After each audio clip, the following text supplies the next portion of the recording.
Isla, Murillo,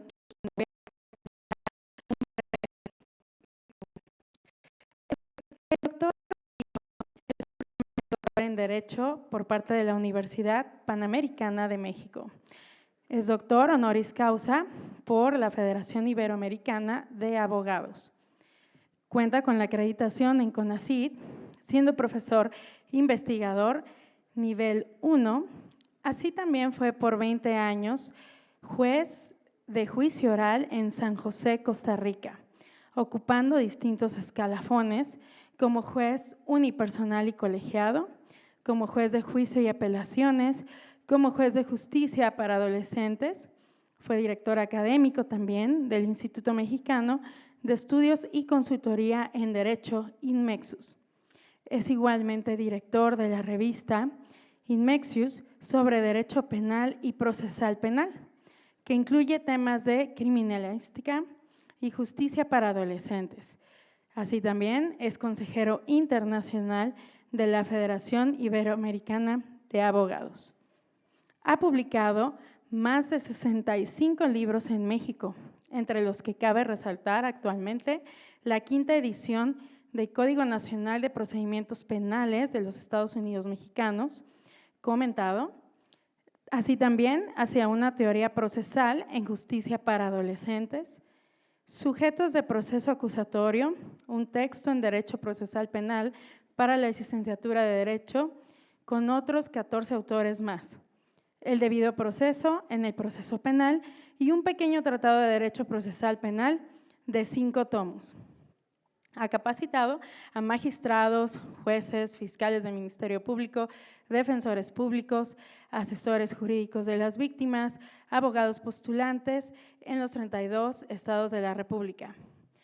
José Daniel considera que el fracaso del proceso penal acusatorio, además de la falta de división de poderes, está justo en el trabajo conjunto que se debe realizar al interior del Ministerio Público entre los fiscales, servicios periciales y la policía. Por esto, ha publicado para 2019, con su libro de Debido Proceso, una trilogía que inicia con la investigación policial por delito, continúa con el procedimiento ministerial por delito hasta la investigación complementaria. Continúa con la etapa intermediaria, a la que suma un texto de técnicas y estrategias de litigio para el juicio oral, para finalmente profundizar en los medios de impugnación. Sin más, quisiera darle la cálida bienvenida y es un gusto para nosotros tenerlo aquí, doctor. Bien, démosle un fuerte aplauso a todos. Muchas gracias.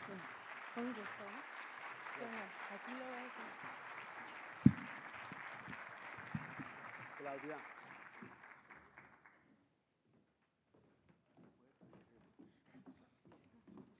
Muchas gracias, muchas gracias. Estos 65 libros que hemos escrito para México fue una competencia que hice con Gesber Benavente Chorres de Perú. Cuando yo vine a México, Gesber ya estaba acá trabajando en la publicación de libros y entonces empezamos como a competir a ver quién más. Él cometió el error de irse a Perú, entonces yo le gané. Pero no sé si ahorita te gano, Gesber, o estamos empatados. Pero la preocupación de Gesber y yo era, yo había sido 20 años capacitador del modelo acusatorio para Costa Rica, había capacitado para Guatemala y para El Salvador y había trabajado en México en la redacción del código modelo de la CONATRIF y trabajamos durante mucho tiempo, ahí creo que nos conocimos Gesber y yo, en la CONATRIF. Entonces, teníamos que enseñar como se hace ahorita, ¿no? Hablar con ustedes y abrirles los horizontes intelectuales. Pero también había que dejar muchas cosas escritas. Ahí está Marisela Cifuentes, que es una gran editora, escribe muy bien, se expresa muy bien, ha escrito mucho y de hecho está vendiendo sus libros allá afuera. Y me iba a traer los libros, pero resulta que me di cuenta que ahí está Manuel Valadez, que tiene bastantes libros y creo que ahorita competimos Manuel Valadez, Gesber Benavente, yo y Marisela, es decir que si ustedes nos ponen en una competencia vamos a ver quién gana, pero me parece que la idea de nosotros, y déjenme hablar en conjunto. La idea de nosotros es no dejar a México sin respuestas. Y me parece, ayer en el avión venía leyéndome el libro de Marisela que me ha regalado sobre el sobreseimiento, que es muy importante. Ayer en la cena no podíamos dejar de hablar del proceso, todos los profesores que estábamos pendientes. Me parece que el proceso acusatorio es como un niño chiquillo que ha nacido, que tiene un montón de situaciones que tenemos que irle conociendo. Y felicito a don Rafael, director de esa facultad, por este congreso. Don Rafael, felicito a todos ustedes y en cierto sentido les pediría que no nos perdonen un error. Es decir, nosotros venimos aquí a enseñar lo que tenemos horas y horas y horas de trabajar, de estudiar y de escribir y de enfrentar el conocimiento del proceso. A mí me parece, después de estudiar todos los modelos latinoamericanos, que el mejor modelo de proceso penal del mundo es México. Pero eso lo conoce Hesber, lo conoce Marisela, lo conoce Manuel, lo conozco yo, y posiblemente los mexicanos no. Porque hoy en el desayuno le decía a don Rafael que si yo escribiera machotes, sería millonario en México, porque la gente quiere machotes, no leer, no argumentos, no criterios, no conceptos, sino machotes. Esto es muy triste, ¿no? Tener alumnos que se meten a Facebook, como decía hoy Griselda Elizalde, que ayer la he escuchado y la hemos escuchado en un tema deliciosamente expuesto sobre la perspectiva de género. Qué importante este congreso, don Rafael, qué importante este congreso, pero dile a tus alumnos que no nos perdonen no explicar las cosas como tenemos que explicarlas. El tema es un poco complejo porque es el litigio penal en México, retos, ¿no? Y estos retos, déjenme ver si yo ya sé trabajar esto o no. Por el momento no.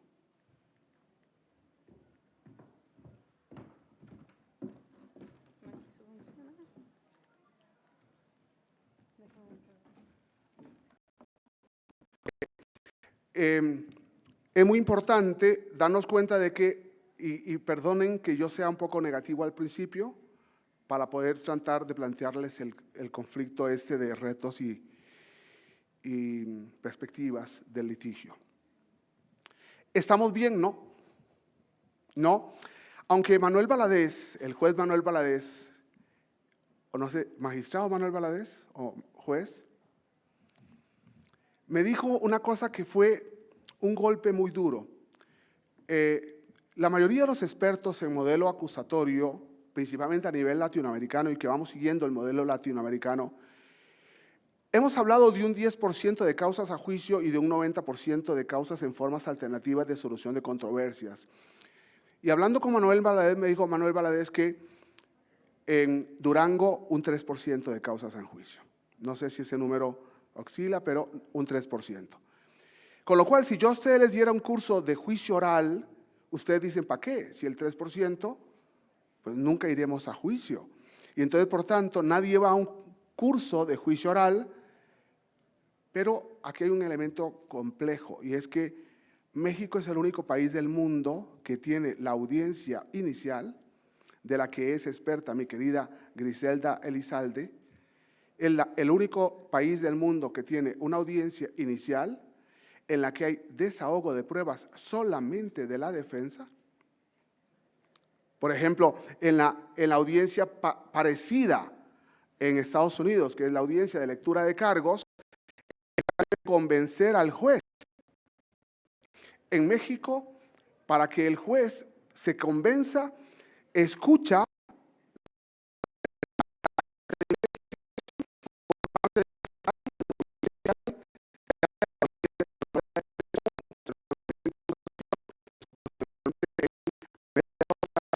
a proceso, y resulta que el único que tiene derecho a desahogar pruebas es el defensor.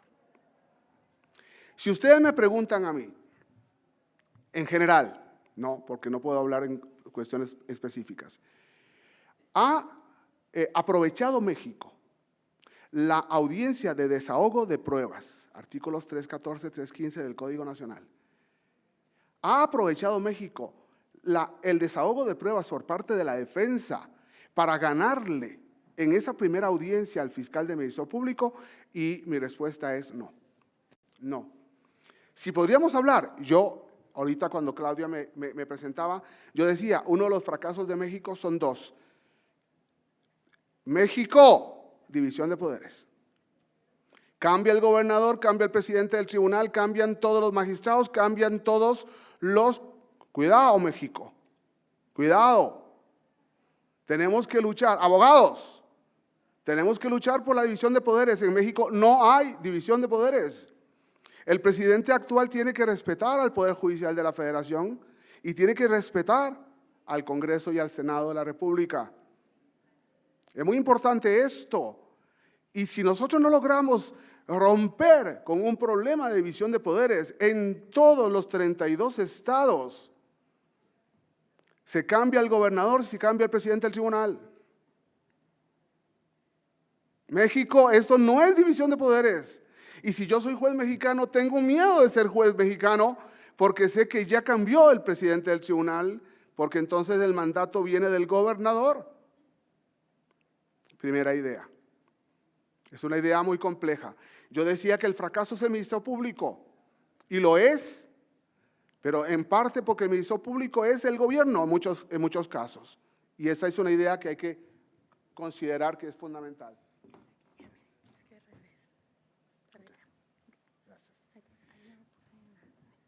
Sí. Gracias, perdón. Entonces, es muy importante entender estas variables porque nosotros como abogados tenemos que cambiar México, sí. Y tenemos que tener la ilusión de cambiar México. Y yo con todo respeto le diría, y Marisela y Manuel, gracias por escribir tanto. Porque el derecho mexicano lo tienen que escribir los mexicanos, no Hesber de Perú, no yo de Costa Rica. Es muy importante esto. Y por eso, si ustedes ahorita ven la venta de libros que está allá afuera, hay un montón de libros de Manuel, hay un montón de libros de Marisela, hay un montón de libros de Hesber, hay un montón de libros míos. Yo compraría los de Manuel y los de Marisela, porque son mexicanos. Me daría una pena que ustedes nos compraran a nosotros porque somos extranjeros, porque México también tiene que superar que los extranjeros decimos verdades y los nacionales no tienen nada que decir.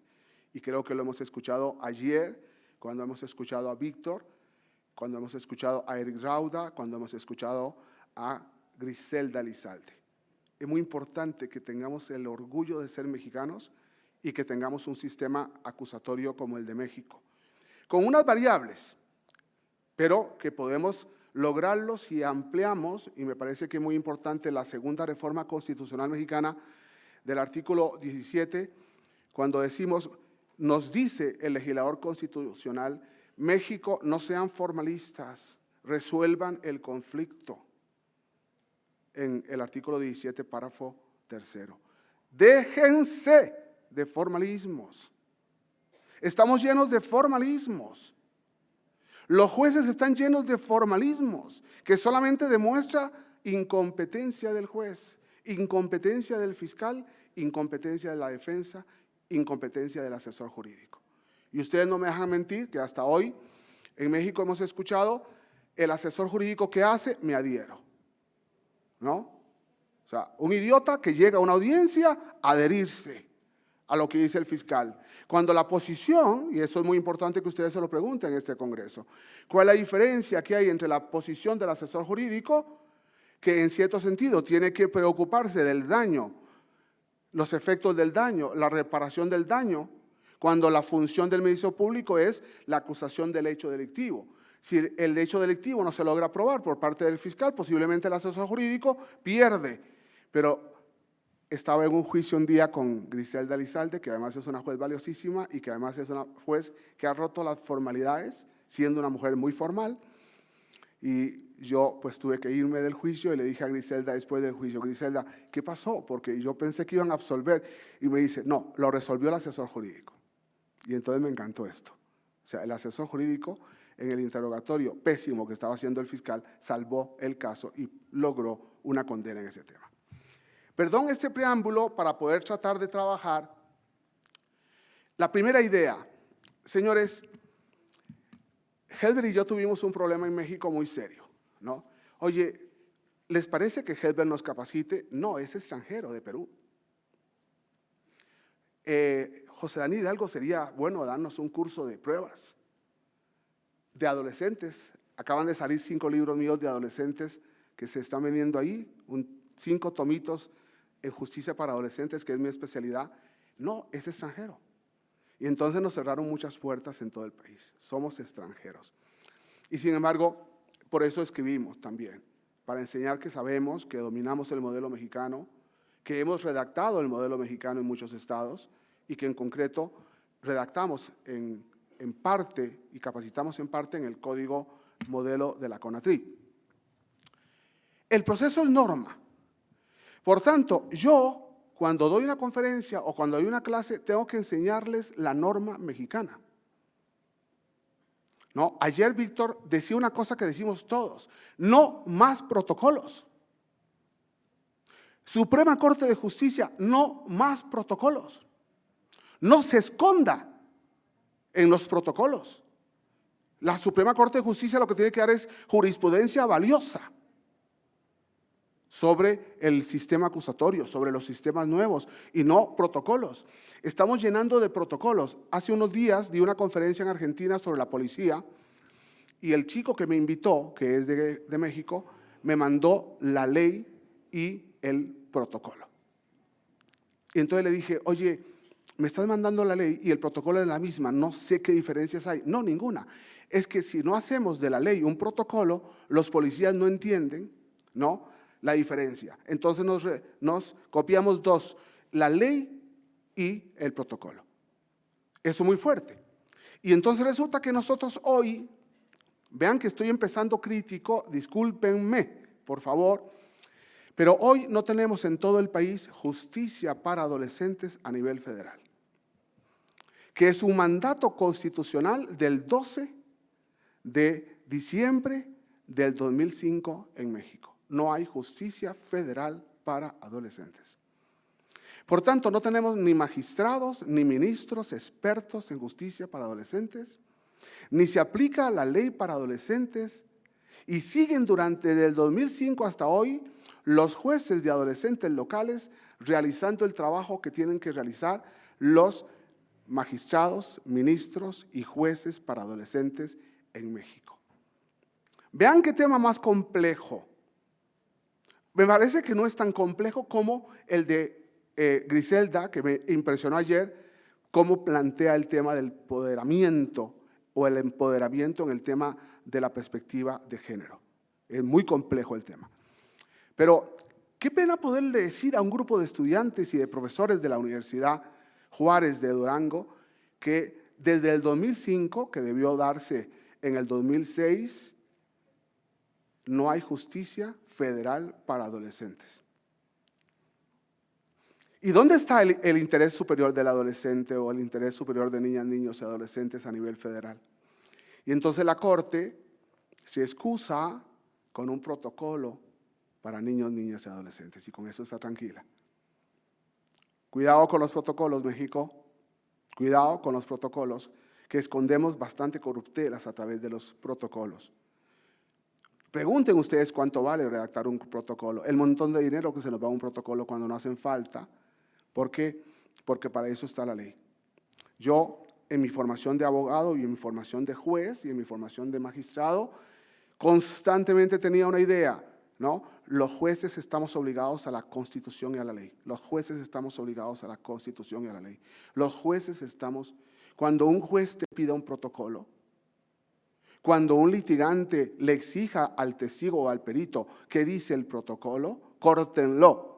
No me importa lo que digan los protocolos, porque para eso están la Constitución y la ley. Es muy importante esto. Eso es fundamental para entonces entender que el proceso es norma.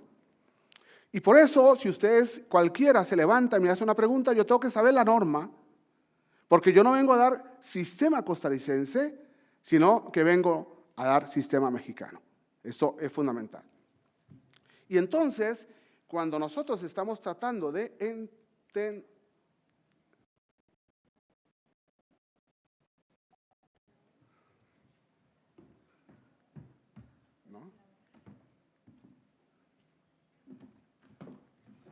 Esta pobre Claudia va. Sí, en la misma que leí. No, ahí nos estamos regresando. Así, a ver. Y luego le damos. No estamos vosotras. Ah, no está. Como que va al revés. Ahí y luego Ya está. aquí. Así. ¿Se dan cuenta, señores? No acudan nunca a un procesalista, sino a una constitucionalista. ¿No? Que ella sí. Entonces, cuando nosotros nos enfrentamos al conflicto, vamos a entender lo primero. ¿Dónde hemos aprendido la mayoría de las técnicas de litigio? En los Estados Unidos, en técnicas para jurados. Técnicas para jurados, teoría del caso. Es una técnica gringa que ya ahora hoy se ha escrito, hasta en las maestrías y en los doctorados hay un módulo de teoría del caso. Cuidado. Y un día de estos vi un juez del Estado de México dando clases en una universidad sobre teoría del caso en materia civil. Me da mucho miedo.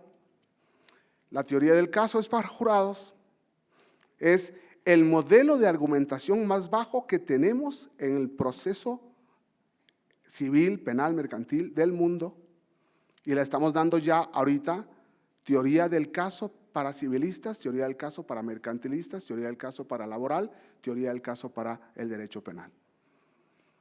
Cuidado, porque además se nos cola, ¿no?, otro problema importante que es el razonamiento probatorio de España.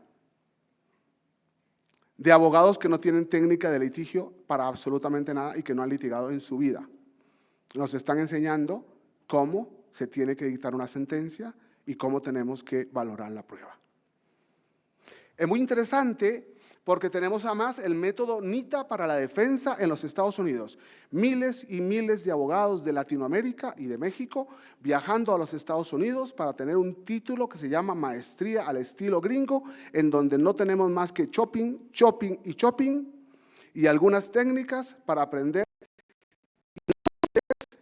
Cuando nosotros le decimos a los de los Estados Unidos, si ustedes saben el proceso mexicano, no. ¿Y se han leído el código? No. ¿Y la constitución política? No. ¿Y cómo vienen a enseñar a México? El derecho es técnica. Y así no lo dijo Chile, y así no lo dijo Argentina, y así no lo dijeron, el proceso es técnica. Y entonces resulta que hoy en México les damos técnicas, ignorando los abogados el derecho totalmente.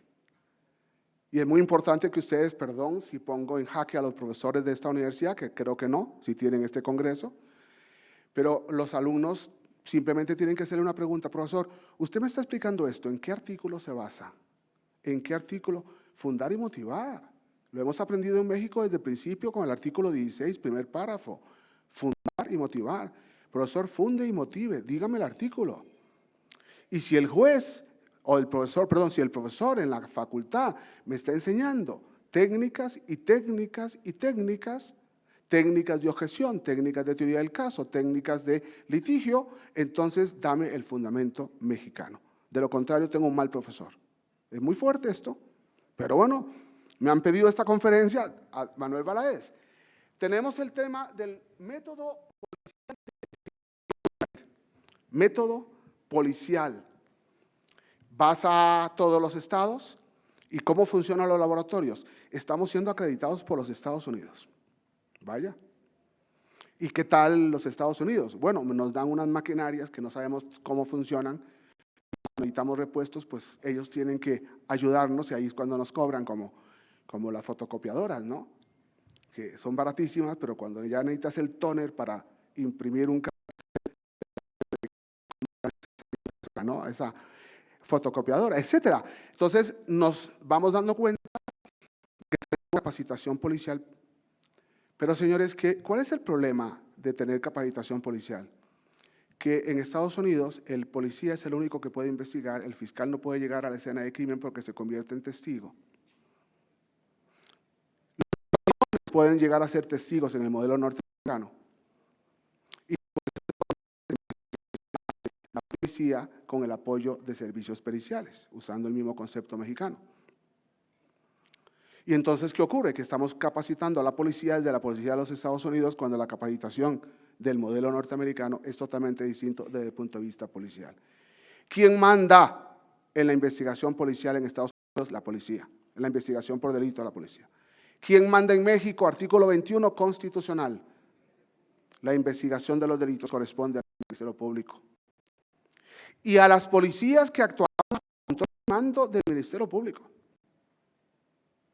Yo en todas mis clases de doctorado hago un concurso diciendo, no, le doy el doctorado ganado al alumno que logre anular todo lo actuado por la policía en la escena del crimen, en el lugar de los hechos, en el lugar del hallazgo, porque estuvo el fiscal. Pero la primera frase que salió de INACIPE por parte del director en ese momento, Laveaga, es: murió la teoría del delito, murió la teoría del delito y es suplida por la teoría del caso. Vean la ignorancia produciendo derecho. México, desde INACIPE, desde el Instituto de Investigaciones Jurídicas más importante de Latinoamérica en materia penal. Y lógicamente entonces empezaron a enseñarnos teoría del caso en vez de teoría del delito y nos empezaron a enseñar métodos de investigación al modelo de los manuales norteamericanos, en donde entonces la primera palabra que dijo Miguel Ontiveros fue: señores, el fiscal no puede, estando en un puesto alto, el fiscal no puede llegar al lugar de los hechos porque se convierte en testigo. Señores, perdón, pero si yo hago la siguiente pregunta en un juicio, ¿usted fue al lugar de los hechos? No. ¿Por qué no fue al lugar de los hechos? Porque me convierto en testigo. De inmediato el juez tiene que anular absolutamente todo lo actuado oficiosamente, porque se violó el artículo 21 constitucional, porque actuó el fiscal, perdón, porque no actuó el fiscal, porque no actuó servicios periciales, porque no actuó la policía de investigación y lo hizo el primer respondiente. Y hemos creado nosotros un protocolo del primer respondiente procesando la escena de crimen, absolutamente nulo. ¿Por qué? Por una cosa muy sencilla, abogados. ¿A quién obedece la policía preventiva, administrativa, estatal? ¿A quién obedece? Mi coronel. No obedecen al fiscal de Ministerio Público, no actúan para el Poder Judicial, están actuando para el mandato del Ejecutivo, que no le interesa perder un caso, no le interesa. Es muy importante darnos cuenta de esto. Lo que hablábamos ayer en la cena, la mayoría de los que estamos acá, los que estamos conferenciando, era las corrupciones de jueces, las corrupciones de fiscales, las corrupciones de la policía en la investigación por delito. Y simplemente, ¿por qué? Si ustedes quieren señalar a un culpable, se llama fiscal del Ministerio Público que no asume la investigación como se lo exige la Constitución Política en el artículo 21. Como se lo exige el Código Nacional en el artículo 131, 132. Pero José Daniel lo dijo un grande. A mí no me importa quién lo dijo, porque el único argumento de autoridad que tenemos los mexicanos es la Constitución y la ley. No los protocolos, no lo que diga un juez, no, lo que diga la Constitución y la ley. Y estoy citando por segunda vez el artículo 21 constitucional. Es que esta se cansa de esperar. La teoría del caso. Perdón, si ustedes tienen teoría del caso acá. La teoría del caso es un modelo de argumentación para jurados. Recuerden que los jurados no son abogados, los jurados son ciudadanos. Por tanto, si yo a ustedes les doy teoría del caso, les estoy dando una mala argumentación jurídica. Una mala argumentación jurídica. ¿Qué tenemos nosotros que dominar para ser un excelente penalista? Teoría del delito, teoría del derecho, teoría de la prueba y, lógicamente, a nivel de las distintas teorías es la lógica jurídica, argumentación jurídica, interpretación jurídica, ¿Razonamiento probatorio? No. Porque el razonamiento probatorio es una idea nueva que saca Girona hace unos años, que no la ha puesto en práctica porque ninguno es litigante y no se utiliza ni siquiera en Girona ni en España. Y entonces, con todo respeto, si yo hubiera sido el magistrado presidente, en vez de financiar sus manuales, hubiera dicho: Girona, perdón, póngalo en práctica. Y ya una vez que ustedes lleven 20 o 30 años de práctica procesal penal o civil, yo con mucho gusto los contrato. Pero no me vengan a enseñar algo que ustedes ni siquiera han puesto en práctica. Este es un tema muy complicado, por lo menos para Girona. La teoría de la objeción, ¿no? Hace unos tiempos se reunieron algunos magistrados presidentes de la CONATRI para explicar, se reúnen constantemente. Y la idea era, la pregunta que le hicieron a Querétaro y a Mérida: ¿cómo hacen ustedes para vincular a proceso? ¿Por qué ustedes vinculan tanto a proceso? Bueno, lo que estamos haciendo es que el defensor privado no entre, sino hasta que la audiencia ya haya terminado. Felicidades, ¿no? Nos cerramos, el juez junto con el defensor público y el fiscal, todo está cocinado, vinculación a proceso. Y luego el abogado: oye, pero estoy esperando una hora y me dijeron que esperara, que la audiencia no se iba a… Ah, no, su cliente ya va para la cárcel. Ya está vinculado a proceso con prisión preventiva. Esto no es litigio, esto es corrupción. Cuando nosotros convertimos el derecho procesal penal en litigio, en técnicas de litigio, terminamos haciendo esas técnicas de corrupción. Es muy fuerte. La batería se está agotando, se recomienda que conecte. Es esta. Perdón.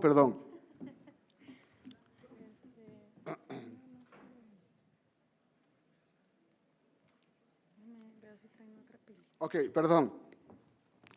Casi siempre doy una conferencia con mi computadora y yo voy pasando todo y sé qué es lo que sigue, y aquí no sé ni qué es lo que sigue, pero no importa.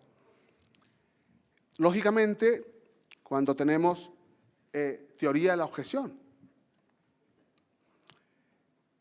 escribí en uno de mis libros, proceda. Durante mis 20 años de juez, señor juez, ¿puedo? Proceda. Señor juez, ¿puedo hablar? Proceda. Señor juez, ¿puedo ofrecer unas fotografías? Proceda. Señor juez, tengo un video. Proceda. Ese es un juez. Proceda. En México tenemos, ¿cuál es la técnica? ¿Cuál es la técnica? ¿Qué sé yo cuál es la técnica, juez? ¿Qué sé yo cuál es tu técnica? ¿Qué me importa la técnica, señor juez? A mí lo que me interesa es el proceso. Y el proceso dice una cosa muy fuerte en el artículo 20, apartado A, fracción primera: el descubrimiento de los hechos, el descubrimiento de la verdad. Y yo lo que quiero es descubrir la verdad y ayudarle a descubrir la verdad. Girona nos dice que la verdad es imposible, que solamente podemos tener probabilidades. Ustedes imagínense lo que nos dice a nosotros los peritos.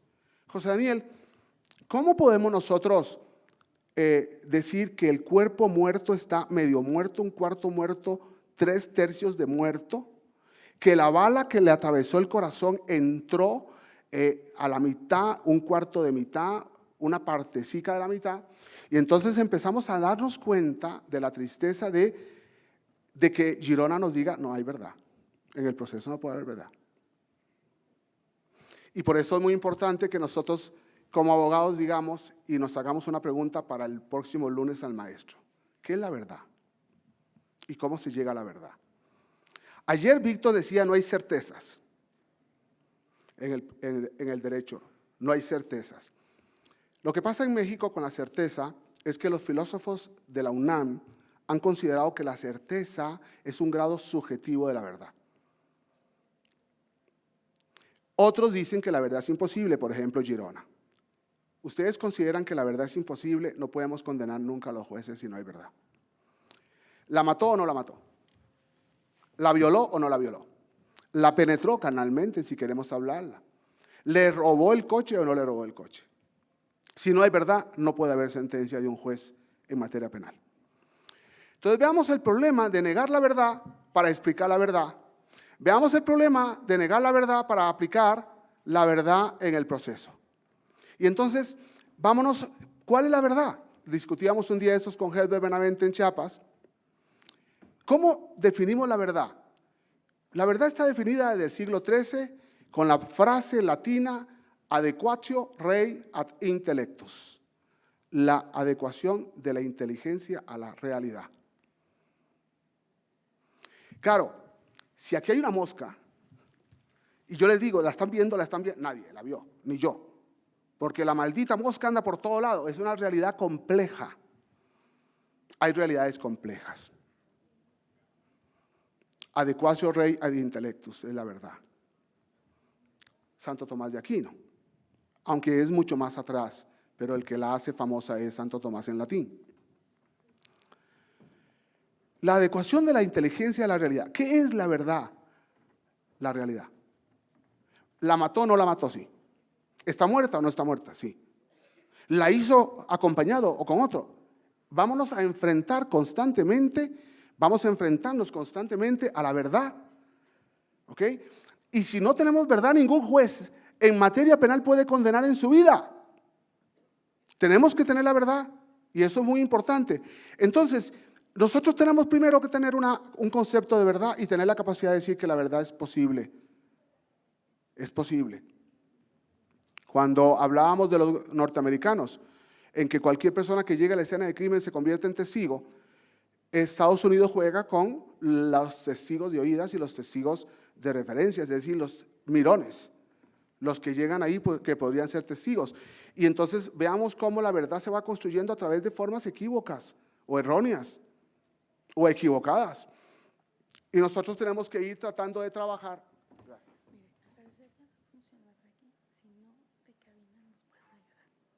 Okay. Gracias. Entonces, es fundamental, perdón que pensé críticamente, pero es muy importante que tengamos un concepto de la verdad, ¿no? La verdad es la realidad. Entonces resulta que los filósofos del lenguaje nos dicen, ¿y cómo yo sé que estoy en un auditorio lleno de gente? ¿No? Y entonces empiezan a negarnos la realidad de la que estamos hablando. ¿Por qué? Por una cosa muy sencilla, tenemos que entender dos conceptos filosóficos que los tenemos que llevar al derecho. La verdad es la realidad y la segunda que está sometida al tiempo. La mosca esta que estaba encima mío, que ninguno de ustedes vio, esa mosca sí existe y es real, solamente que se mueve en una segunda definición, que es ¿cómo defines el tiempo? El paso de la potencia al acto. Entonces vámonos ahora a tratar de ver la siguiente imagen. Un camello va pasando por delante de una pirámide de Egipto. El camello va tum, tum, tum, tum, y posiblemente 10 minutos después ya solamente sigue la pirámide, pero el camello, sometido al tiempo del paso de la potencia al acto, ya pasó el camello, pero sigue la pirámide. Y posiblemente vamos un año después a Egipto y 2 años después y sigue la pirámide exactamente igual, porque el tiempo define la realidad. Y entonces hay tiempos más complejos. No es lo mismo un cuerpo muerto, recién muerto en la fragancia, a un cuerpo muerto putrefacto o ya enterrado. Y entonces lógicamente que el tiempo va cambiando las variables de la realidad, pero no por eso la verdad no existe. Cuidado. Y no podemos permitir que los filósofos nos digan que la realidad no existe y por tanto la verdad es imposible, porque entonces no podríamos resolver nada los jueces en ningún momento.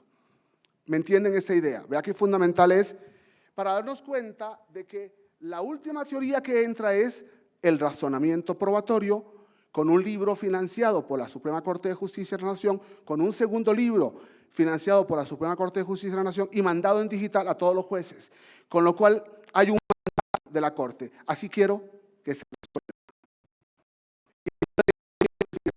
dice, José Daniel, ¿podrías darnos una conferencia sobre el razonamiento probatorio?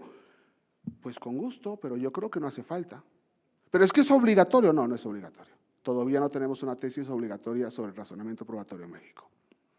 A pesar del tribunal o el colegiado de Cholula que se ha montado sobre él y está tratando de resolver en todo el país. sobre sus ideas. Partiendo de esta realidad, nos enfrentamos con un conflicto, me parece serio, que es la sentencia de la Corte Interamericana en el caso Digna Ochoa. En el caso Digna Ochoa se cuestiona la cadena de custodia, se cuestiona la criminalística de campo en la investigación mexicana y se cuestiona la criminalística de laboratorio, o sea, servicios periciales. ¿Qué nos dice a nosotros dentro del tema, ¿no?, sobre ese tema de que tendríamos que comprar los libros de Manuel Valadez antes de leerse la sentencia de Digna Ochoa? ¿Por qué? Porque lo que está diciendo la Corte Interamericana sobre los errores de México a nivel de servicios periciales, ya lo escribió Manuel Valadez. O sea, cómo tiene que ser procesado el lugar de los hechos y cómo debe ser procesado los indicios en los laboratorios. Y Manuel Valadez no dice, voy a tener que cambiar mis libros con Digna Ochoa. No, yo ya me había adelantado al caso Digna Ochoa a través de mis libros. No tengan miedo de leer a Manuel Valadez. ¿Por qué? Porque no hace falta, Manuel, perdón, iba a comprar tu libro, pero resulta que como usted no citó a Digna Ochoa, yo no sé si leerte. No tengan miedo. Todos nosotros, ayer me lo decía Marisela en el aeropuerto, que casi nos deja el avión porque nos pusimos a hablar, me decía Marisela que todos ya habíamos escrito con respecto a la prisión preventiva oficiosa. Todos habíamos escrito sobre Campo Algodonero, ya todos habíamos hablado y escrito sobre Digna Ochoa, todos los abogados mexicanos habíamos escrito, pero nosotros, si no viene la Corte Interamericana, no obedecemos a nadie. México, crea en nosotros. Y si no, en Herbert y en mí, en Manuel Valadez y en Marisela Cifuentes, en Griselda Lizalde y en nuestros profesores de Derecho. Este caso es muy complejo ¿Me pueden ayudar allá? Tengo un enemigo. No sé cómo estamos de tiempo. ¿Sí? No sé, estado. Oye, ¿me ayudan allá? Gracias, perdón. No, está perfecto. Tenemos que aprender a trabajar con lo electrónico en los sistemas actuales. Se nos va el internet, no funciona el internet, tenemos un débil internet, etcétera, ¿no? Yo tengo que dar una clase de doctorado el jueves en la noche y no sé si el internet de mi hotel sirve para comunicarme con Sinaloa, pero son detalles que los profesores tenemos que prever ahora. Entonces, es muy interesante el caso de Digna Ochoa. Pero viene el segundo caso, García Rodríguez contra México, sobre la prisión preventiva oficiosa y sobre el arraigo. México, qué bonito es que todo lo que la Corte Interamericana nos ha dicho no nos regaña, como cuando el papá dice, ¿quién se comió el pastel? Pues no lo comí yo y entonces me enojaría que me castigaran, ¿no?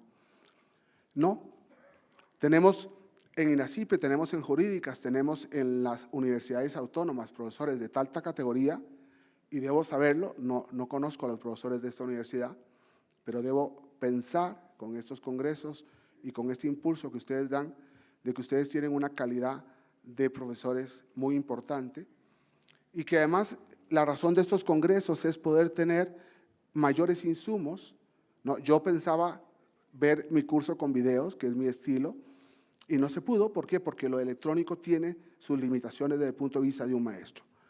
En el caso García Rodríguez, la Corte nos ha dicho un tema que a Herbert Benavente le enoja. Herbert Benavente está ahí en un juicio, por eso lo están vendiendo distraído. Pero Herbert Benavente es como las mujeres que pueden hacer 3 cosas a la vez o 4 o 5, ¿no?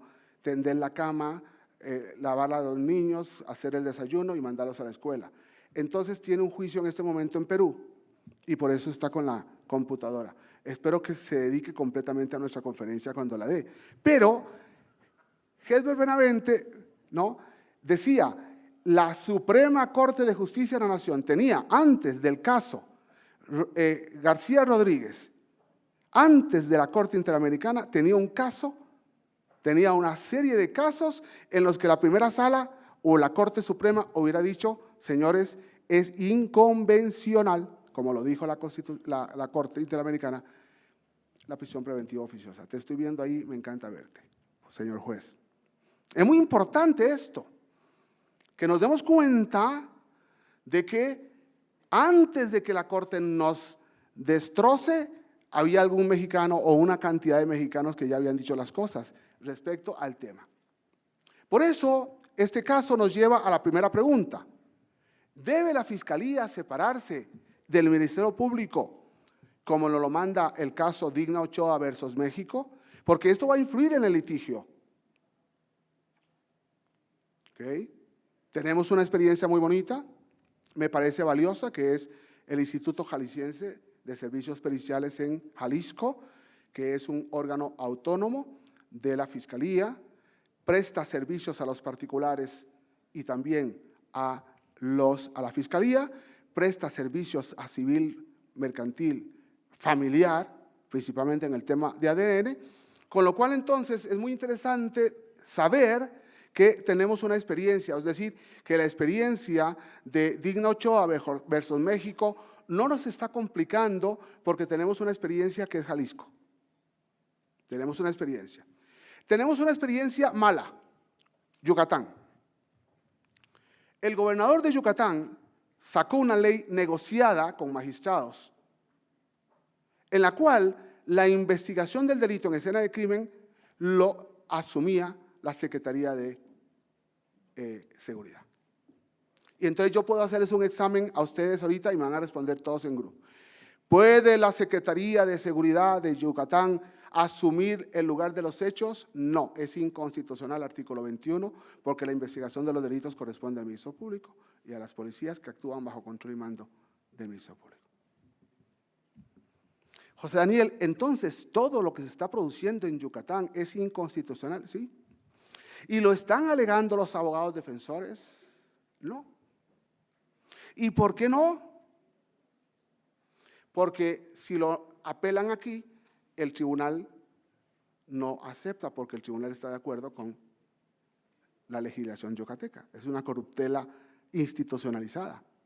Y hasta además el colegiado de circuito está de acuerdo. Y entonces llega un momento en el que, cuidado, porque sí es posible que nosotros tengamos una corrupción institucional desde el amparo, por lo menos en el colegiado yucateco,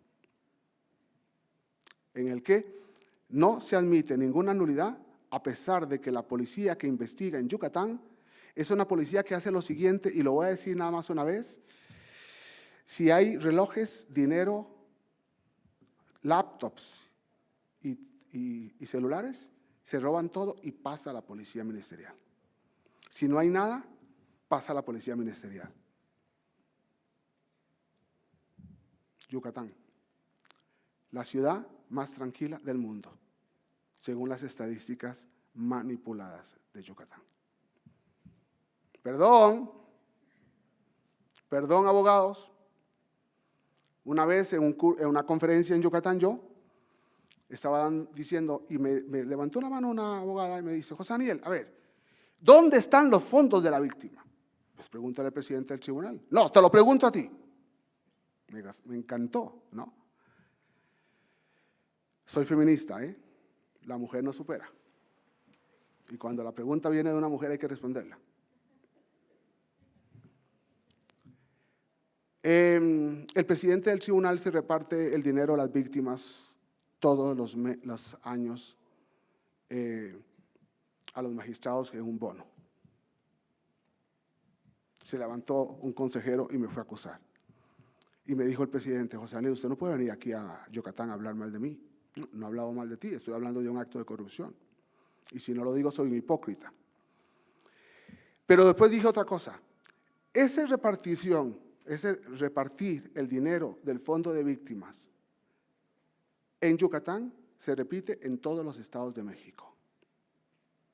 Y si no en todos, por lo menos en la mayoría. Seamos claros. ¿Por qué? Porque ¿de qué se alimenta el fondo de víctimas? De todo el dinero del narcotráfico, de todo el dinero que se produce del delito, tiene que entrar al fondo de víctimas. Y durante mucho tiempo lo administró una cuenta del presidente del tribunal. Ya no. Entonces es muy interesante ver que el litigio no va nada bien, no porque no sepamos litigar, sino porque estamos litigando a través de estereotipos, como decía ayer Griselda, tenemos un montón de estereotipos muy complejos que nos llevan ¿a qué? A tener que romper esos estereotipos de los jueces, esos estereotipos de los fiscales, esos estereotipos de la corrupción policial, esos estereotipos. Había una gobernadora, esta vez no voy a decir el nombre, pero no, que le dijo al secretario, al fiscal general, a ver, yo el lunes tengo que dejar la gobernatura y yo no quiero, porque quiero ser senadora, que me cobren un error. ¿Qué error puede haber en ese momento? El caso tal homicidio, no tenemos al autor, no sabemos quién es, no hay pruebas. A ver, ¿te llamé para eso o para resolver el problema? Me imagino que para resolver el problema, pues lo resuelves. Y hoy. Y entonces un pobre estudiante, no de esta universidad, pero muy cercana, estaba en un bar borracho y lo agarró la policía, lo hicieron firmar una confesión y está resuelto el homicidio. Y todavía está preso, siendo inocente. ¿Por qué? Porque ya le resolvieron a la gobernadora el caso que quedaba pendiente y que se lo podían haber cobrado a ella por haber dejado la gobernación. Lógicamente, cuando estamos litigando en México, tenemos que litigar considerando estas variables. ¿Podemos nosotros en la ciudad de Durango litigar en penal sin que el narco nos diga nada? Tal vez no. Posiblemente no. Posiblemente nos da miedo. Y entonces tenemos que enfrentar estas situaciones propias del litigio. Por eso la primera pregunta es esta. La segunda pregunta, pasamos, es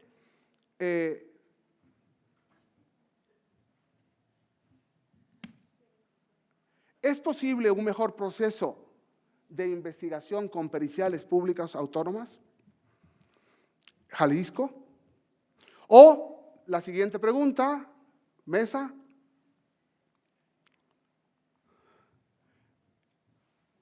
La siguiente, ¿es posible un mejor proceso de investigación con periciales privadas? Griselda Elizalde, no, ustedes tienen una estadística muy positiva de Coahuila. Ha sido durante muchos años el estado que está mejor en el modelo acusatorio penal y Griselda fue una gran capacitadora de sus jueces, fiscales y defensores. O sea, se ha preocupado mucho de esto. Inicialmente yo, después Hedberg, después los dos estuvimos siendo contratados por Griselda para enseñar el modelo acusatorio desde la práctica. No, la práctica de Hedberg, que fue, no sé si 16 años fiscal, y además fue fiscal en el caso Fujimori, ¿no? Y por eso está aquí huyendo de Fujimori. No, no es cierto. Y yo, en mis años de juez, no, porque fui juez en todos los escalafones y por tanto lo aprendí. ¿Es posible un mejor proceso? Y entonces decía Griselda ayer, bueno, podemos trabajar con los servicios periciales que queramos.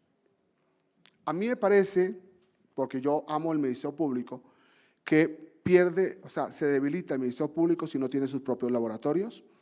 Y lo único que tiene que hacer, me parece, es que el fiscal asuma la investigación desde el lugar de los hechos, desde el cateo, permitiendo la presencia del abogado defensor, como lo exige la Constitución política, y por tanto entonces tenemos un litigio mucho más honrado. Porque si ustedes se dan cuenta, y voy a poner una analogía para que la entendamos, ¿quién va a la escena de crimen por muerte súbita en Costa Rica? El juez. Entonces el juez costarricense tiene que ser un experto en victimología, en criminalística de campo, en criminalística de laboratorio. Yo he escrito un libro de criminalística para abogados, que creo que está ahí vendiéndose. ¿Por qué? Porque soy un idiota en eso, sí, pero quería decirle a los abogados mexicanos, cuidado, hay unos conceptos mínimos que hay que dominar en criminalística de campo y en criminalística de laboratorio. Máxime cuestionada. Entonces, es lógico de alguien. Y me parece que en este libro yo he ofrecido algunas preguntas importantes, unas respuestas importantes, entre ellas el concepto de indicio, el concepto de evidencia, analizando el concepto de dato de prueba del artículo 261 en el primer párrafo del Código Nacional de Procedimientos Penales. Siguiente. Después de la causa de Digna Ochoa, tenemos el caso García Rodríguez, México, cuestionando el arraigo y la prisión preventiva. Esto nos lleva a la siguiente. Esto nos lleva, lógicamente, a entender cuáles son los conflictos que tienen ustedes que enfrentar hoy al litigio en México. Primero, la prisión preventiva justificada, ¿no? ¿Qué dice el artículo 18 en el primer párrafo de la Constitución Federal? Que la prisión preventiva tiene como objetivo, o la condena privativa de libertad tiene como objetivo, que una persona no vuelva a delinquir y que esa persona sea útil para la sociedad. Esto significa que en México el 80% de los condenados podrían ser puestos en libertad. Y lo único que tenemos que hacer los abogados es decir, señor juez, José Daniel, pues sí, metió la pata, ¿no? Pasó en el Congreso de Durango y se robó una laptop, ¿no? Y aquí la tiene, todavía la está exhibiendo. No, se robó la laptop. Pero a ver, ¿qué nos sirve José Daniel preso? ¿No? Es absurdo. La cárcel es para las bestias. Y nosotros tenemos cárceles y cárceles y cárceles y cárceles. Cada vez tenemos más cárceles metiendo bestias y bestias y bestias que salen más bestias después de estar en la cárcel. Y el artículo 18 nos da la solución para que no vuelva a delinquir y para que se arraigue a la sociedad. Podemos, Marisela, tú que eres una excelente litigante, podemos demostrar que nuestros clientes están arraigados en la sociedad profesionalmente, que tienen esposa, hijos, trabajan, son serios y que sí, cometieron ese delito y lo estamos dispuestos a confesarlo y a pedir perdón y a reparar el daño, pero que no tiene por qué estar preso porque no hace falta que la prisión preventiva o la condena se ejecute cuando esa persona es una persona útil a la sociedad. Podríamos tener el país con menos detenidos del mundo si obedeciéramos al artículo 18.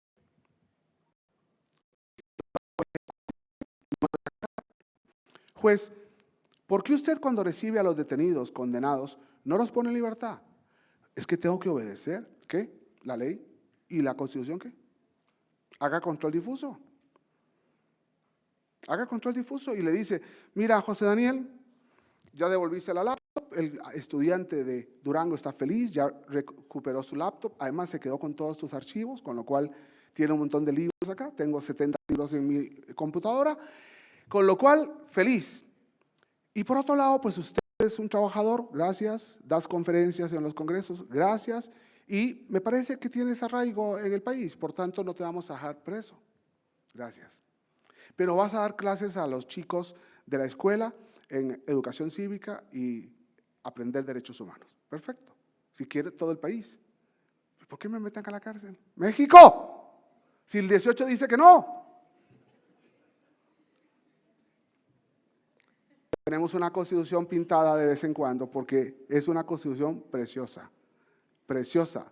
Ojalá que el profesor de Derecho Constitucional pueda entender que si nosotros leemos las leyes desde la Constitución política, seremos unos excelentes abogados litigantes.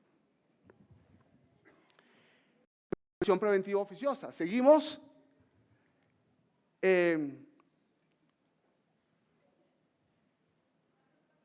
La prisión preventiva por lo que dure el proceso, ¿no?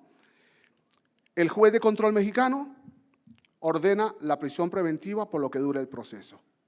Entonces resulta que el juez de la etapa intermedia no revisa la prisión porque está preso por lo que dure el proceso. Y cuando llevamos la causa a juicio, el tribunal de juicio no revisa la prisión porque tiene una prisión preventiva por lo que dure el proceso. Señores, ¿qué hace el profesor de constitucional dándome derecho penal que no sabe absolutamente nada de derecho procesal? ¿Qué hace el juez de control ordenando una prisión preventiva por lo que dure el proceso? Por favor, México. No puede seguir con sus potestades hasta las etapas siguientes. No lo puede hacer. Y sin embargo, díganme quién le ha dicho algo al juez siguiente. Y resulta que le planteamos al juez siguiente de la etapa intermedia, sírvase a revisar la prisión preventiva, señale audiencia. No, ya tiene prisión preventiva por lo que dure el proceso. Y entonces tenemos un juez de control que es Padre, Hijo y Espíritu Santo, la Santísima Trinidad. Toda la teología trinitaria la pueden aplicar ustedes al juez de control, que dura la prisión preventiva por lo que dura el proceso y el tribunal por lo que dura el proceso. No puede en ningún país del mundo y en México tampoco. ¿Y por qué sí puede?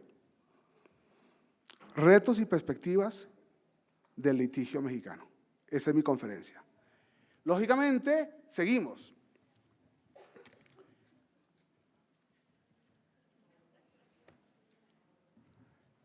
Mesa.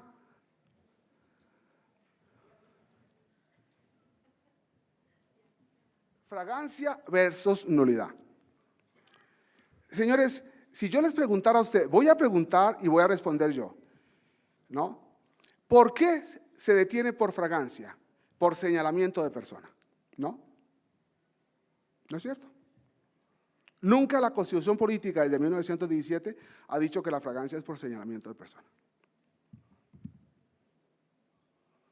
Dice que cualquier persona puede detener al indiciado cuando está cometiendo el delito. Artículo 16, párrafo 5.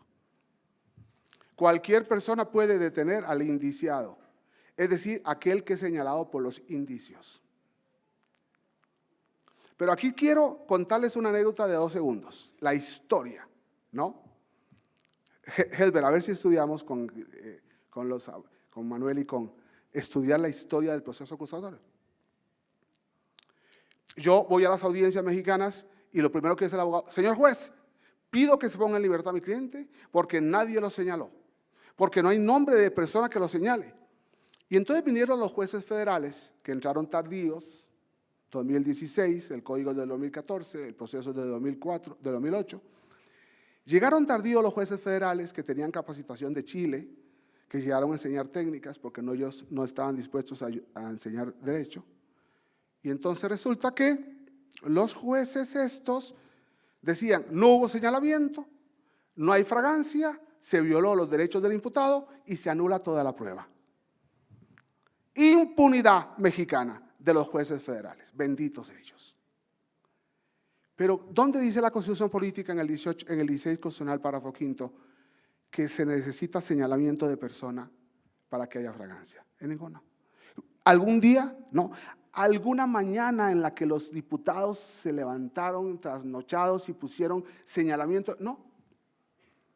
¿Pero por qué todos los jueces mexicanos ponen en libertad si no hubo señalamiento de personas? Porque también se levantaron trasnochados. Nunca lo ha dicho. Ustedes me pueden decir, José Daniel, perdón, no me hagas caso, el 146 dice clarísimamente. Sí, pero en la Constitución Política, no me cambies nunca la Constitución por la ley, juez. No me la cambies. No me la cambies, no me cites la ley por la Constitución. ¿Dónde dice la Constitución Política que la fragancia es por señalamiento de personas? Entonces yo les voy a contar la anécdota. ¿Qué significa señalamiento indiciario? Índice. ¿Cómo se llama este dedo? Índice. Índice. Y entonces, si la Constitución Política en el 16, párrafo 5 dice que cualquier persona puede detener al indiciario, el legislador secundario interpretó que indiciario es índice, o sea, dedo que señala. Vea la interpretación, es una historia macabra, ¿no? Índice, indiciario, por tanto, entonces, si no hay señalamiento con el índice, no hay fragancia. Perdón, les estoy contando una estupidez que pareciera irreal. Pero todos los jueces federales dijeron, no hay señalamiento indiciario y por tanto en libertad y se anula toda la prueba. Impunidad mexicana después del 2016. Y todos los jueces de control, bueno, la mayoría, empezaron a seguir las indicaciones de los federales, porque al final ellos mandan en el amparo. Y yo creo que hay momentos en que un juez tiene que decir, si bien es cierto, los jueces federales han interpretado así, la interpretación es absurda, es inconstitucional, porque en ningún momento, y es muy interesante, yo ponía un ejemplo un día en Acapulco. ¿Qué pasa si yo salgo en Acapulco del hotel de playa con la cabeza de mi suegra goteando sangre? ¿Me pueden detener? No. Hasta que no te señalen, no. pero voy con la cabeza de mi suegra, goteando sangre. No, nadie te vio matarla, ni menos cortarle la cabeza, por tanto no hay fragancia. Entonces lo que hay que hacer es correr al fiscal para que el fiscal pida una orden de aprehensión de José Daniel, y entonces ya me agarran 300 metros después con la cabeza y ya estoy legítimamente detenido. Y resulta que esto ha servido para que todos los casos que yo asesoro en México, que son bastantes, los detenidos han estado 1 día, 2 días, 3 días, 4 días a la orden de la policía, y una vez que ya la policía esclarece el hecho del que se robó la computadora del alumno de la universidad, le piden al juez una orden de aprehensión, van a por José Daniel, lo agarran en media conferencia y lo detienen legítimamente. Felicidades. Personas detenidas 1 día, 2 días, 3 días, 4 días, 5 días. Y el último caso, llevaban ya toda la semana hasta el lunes siguiente que pidieron la orden de aprehensión, porque los domingos se fueron los policías a descansar y los tenían encerrados. Había una mujer, defecaron sobre sus pantalones, comieron lo que les pasaban, porque estuvieron 1 semana detenidos mientras investigaban el caso, y una vez que investigaron el caso se fueron a descansar y pidieron la orden de aprehensión el lunes, y ya entraron legítimamente detenidos los 5 fulanos. No estoy mintiendo, México, no estoy mintiendo. No es cierto que el sistema acusatorio cambió absolutamente nada, porque el fiscal no ha asumido la investigación de los delitos. Porque el día que un abogado diga, señor juez, los hechos ocurrieron en tal fecha, toda la investigación fue policial, sin control del fiscal, pido la nulidad absoluta, ahí sí hay una nulidad absoluta. Y por tanto la nulidad absoluta lleva a la libertad y lógicamente a la impunidad por culpa de la policía. Y estamos mandando un mensaje de litigio diciéndole a los fiscales que si ustedes no dirigen a la policía, todo es absolutamente nulo por mandato del 21 constitucional. No jueguen, porque no estamos hablando de un problema de menor, de faltas y contravenciones de jueces cívicos, sino que estamos hablando de derecho penal, y esto es un tema serio. Estamos destrozando el país a través de las negociaciones por debajo de fiscales, que hoy cobran por todos los mecanismos alternativos de solución de controversias. Y si alguno de ustedes me dice, José Daniel, yo no, posiblemente sea la excepción. Estamos enfrentando un litigio corrupto. Por eso yo cuando leía a Digna Ochoa, me decía a mí mismo, la Corte Interamericana hizo mal. Yo he criticado mucho a la Corte Interamericana, me parece que está legislando. La Corte Interamericana hizo mal cuando resulta que condena a México y condena a servicios periciales por un acto de corrupción de servicios periciales. Pero además es un acto de corrupción de servicios periciales del Estado de México, ni siquiera de la Ciudad de México, del Estado de México. El problema de servicios periciales lo corrige la Ciudad de México entrando a salvar al Estado de México. Y por tanto entonces la Corte Interamericana debió haber dicho, México, tu Estado de México está corrupto en servicios periciales, por lo menos en el caso de Digna Ochoa.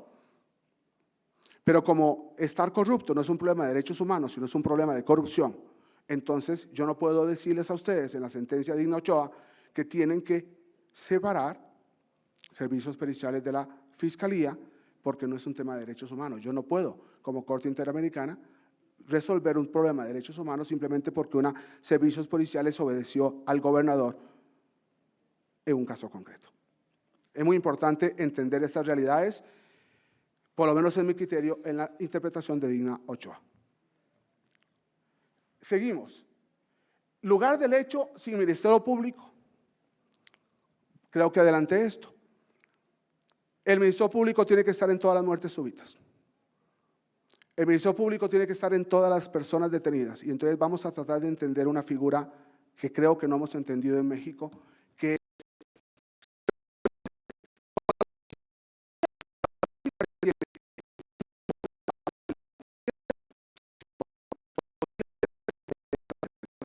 nunca ha dicho inmediatamente. Aunque hay 100 libros que han dicho inmediatamente. No, la Constitución nunca ha dicho ha dicho sin demora.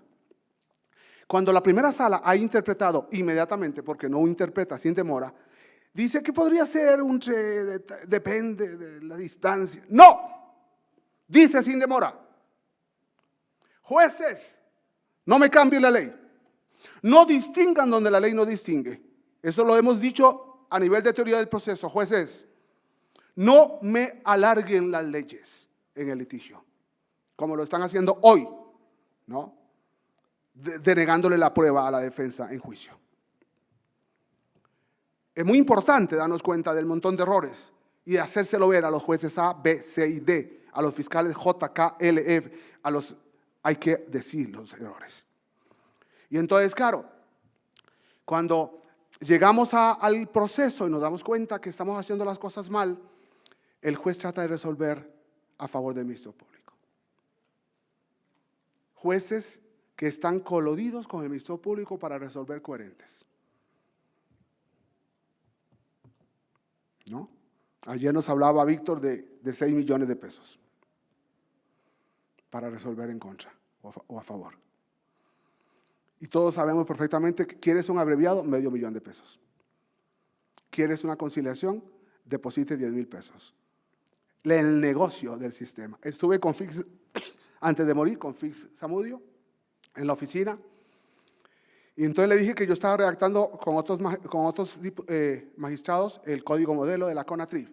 Y se ríe don Fix Zamudio, en paz descanse.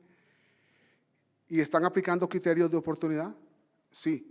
Yo soy un fanático de los criterios de oportunidad. Y entonces me dice don Fix Zamudio, levantándose mientras me daba la mano, criterios de oportunidad, la gran oportunidad del Ministerio Público para hacerse millonarios. La gran oportunidad. Todos tienen una cuenta en donde tienes que depositar para una conciliación, tanto, para una… ¡Qué pena! ¡Qué pena! Esta es la realidad del litigio mexicano. Y les puedo poner nombres, apellidos, jueces, fiscales y los malditos defensores públicos que firman que estuvieron en las diligencias en donde se torturaba a su cliente. Defensores públicos que firman el acta de reconocimiento de personas. Vimos ayer la seriedad con que Víctor considera el tema del reconocimiento de personas. Que conste que el reconocimiento en audiencia lo inventó Baiteman y Duche. Baiteman y Duche, fuera. El libro de Baiteman y Duche, fuera. ¡Fuera! Tradujeron un manual gringo al español y se los financió una USAID para todos los países, incluido México. Y todos leemos a Baiteman y Duche, cuando es un derecho chileno de un Estado unitario y no federal, y que no tiene nada que enseñarnos, disculpe si hay alguna chilena o chileno, no tiene absolutamente nada que enseñarnos Chile, porque le copiaron todo el modelo gringo, igual que los colombianos, etc. Y entonces nosotros tenemos que asumir la investigación.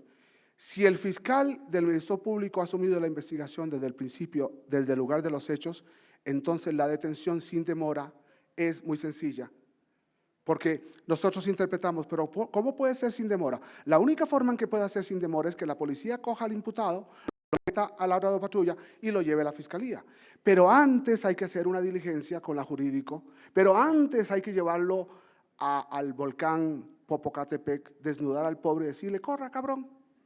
Y cuando estás cansado, vienes y nos hablamos. Y empiezan las torturas mexicanas en el Popo, ¿no? Y entonces empezamos nosotros a trabajar esas cosas y por lo tanto, hasta que llega un momento en que ya se lo presentamos a la fiscalía. Pero ya ahora inventamos otra presentación a la fiscalía que es, lo pongo en la cárcel, recibido de la cárcel, vamos a la fiscalía y decir, le acabamos de poner a fulano en la cárcel. Y el fiscal ya no ve si está torturado, si no está torturado, si tiene los ojos rojos o negros o blancos. No, está perfecto. El fiscal no recibe directamente al detenido, sino que lo recibe en la cárcel. Donde es muy posible que el médico de la cárcel diga que viene en perfectas condiciones.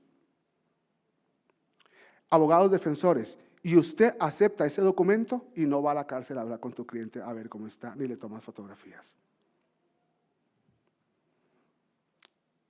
Porque estamos coludidos. ¿Cuánto me falta? ¿5 minutos? ¿1 minuto? ¿Ya terminé? usted me para, usted. Y por tanto, por último, lugar de hechos y Ministerio Público, siembra de evidencias en esa escena de crimen. Entonces, claro, ustedes me detienen a mí en fragancia y llaman al fiscal al lugar de los hechos. Y llega el fiscal al lugar de los hechos y entonces la Constitución Política dice, sin demora, el primer indicio, José Daniel está detenido. Vean la lectura de la Constitución. ¿Por qué dice sin demora? ¿Por qué? Porque el imputado, el detenido en fragancia, tiene que estar en el lugar de los hechos. Y por favor no me digan, es que en México no se puede porque en Durango vienen los malos y nos matan a todos. No me pongan excusas ante la Constitución Política. O sea, el fiscal llega al lugar de los hechos donde detuvieron al detenido, donde el detenido está detenido porque está detenido, para que nos quede claro. Y entonces, sin demora, el primer indicio se lo entregamos al fiscal.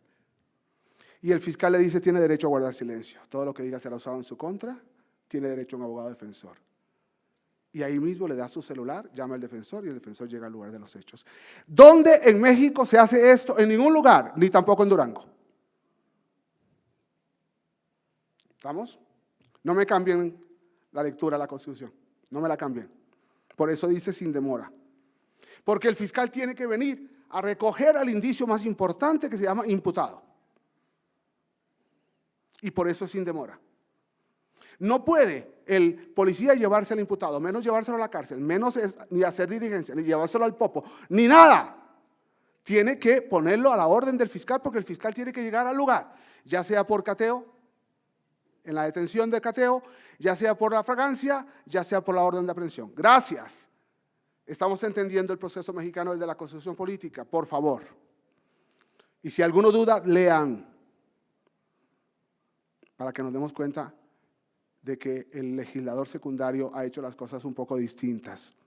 Y no ignoro lo que dice el legislador secundario, pero los jueces han interpretado como está interpretado por el legislador secundario, porque les conviene. Y eso no es un juez, es un villano. Porque el juez está para defender derechos. Seguía, ¿cuál seguía? Diapositiva, mesa, pasamos. Lo que quiero es ver si llegué al final. Mi conferencia es un poco larga, pero casi siempre hacemos una conferencia larga para ocupar los minutos que fueran necesarios. Doy tiempo para preguntas si las hay. Y ahí tengo una mano levantada. ¿No? ¿Sí? Quítate el miedo.